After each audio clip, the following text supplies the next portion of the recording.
Hello everyone and welcome back to another video. Today we're going to be covering an important topic, which is plundering.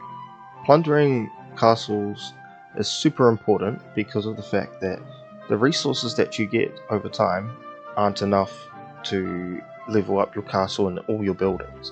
What you want to do is you want to be plundering past your daily limit. So if you click your castle and go information, you'll see the right here, I think it says 2,620,000 wood. So you'd assume, because there's a limit, that that's going to be the maximum you can plunder, but it's increased. So what you want to do is you want to go straight to your world map.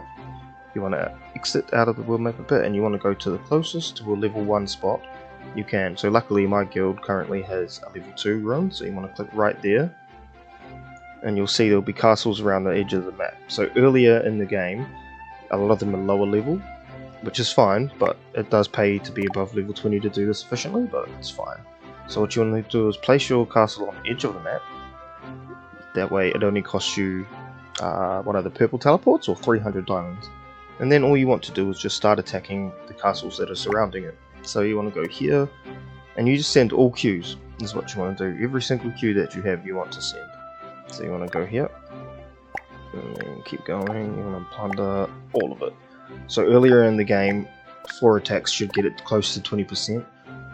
Later on in the game, as your queues become stronger and you do different research, you'll do a lot more damage to castles. So of course you want to start watching how much you want to do.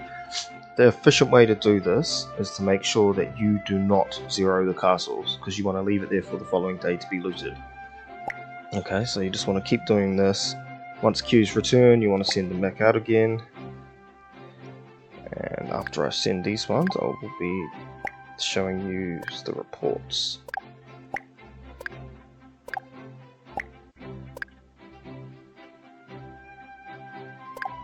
So if we head to the reports and we look at the very first attack that we done, we gained 167,000 wood and stone, and of course it will drop because of the first queues and second queues differences. Okay, and then you look at these ones, same thing, 167,000. Now you just want to keep doing this over and over again each day. It kind of seems stupid, but it does work out for the better. So the idea of this is you do it to ungilded castles, as doing it to guild castles can be a problem. You might start a war. Most servers will have a rule that will say no one is allowed to attack gilded castles and stuff like that. Just that way the server grows as a whole, which is what you want. You want to be in a server that's allowing you to grow and also other players. So yeah, so we keep going, so we should be getting close to the limit now. Yeah, so we'll do another set of 4 after this, and then we can have a look at the difference. We'll go for this one. The higher levels the better, generally. They're the ones that have the most resources and stuff like that. 37 seconds away, so we'll have enough time to show. So if we look here, now we can go back into the castle. While we're waiting for those ones to hit, we can look at the information on the castle now.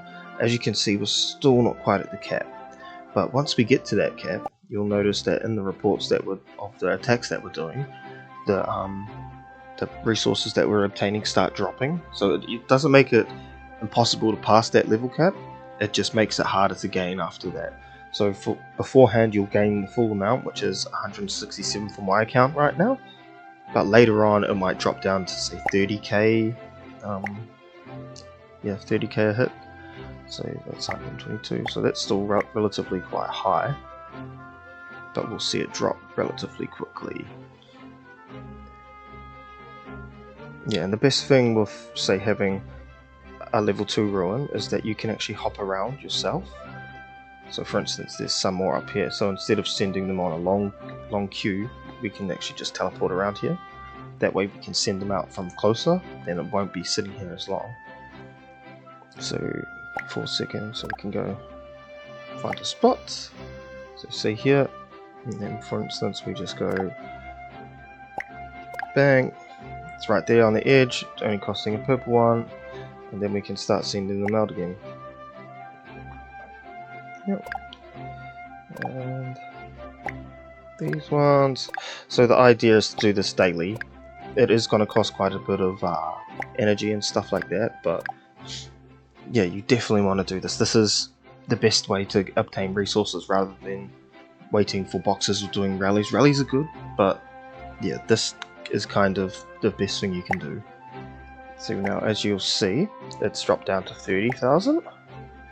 And now, if we go back to here now, you'll see that the cap has been reached. Yeah, so we're past the cap now. So the idea with this is that even though it's only 30,000, that's still a lot more than what we'd be getting otherwise.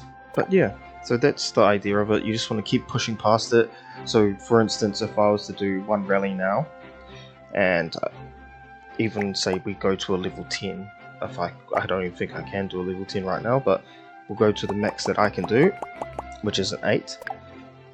So if I go do a level 8 rally, I will only be getting 24,000 wood, 25,000 wood, 25,000 stone, 17,000 meat, which is handy. Meat is handy, but that was using 10 energy. But if I use 3 energy and attack a base, I will be obtaining 41,000 with my first queue.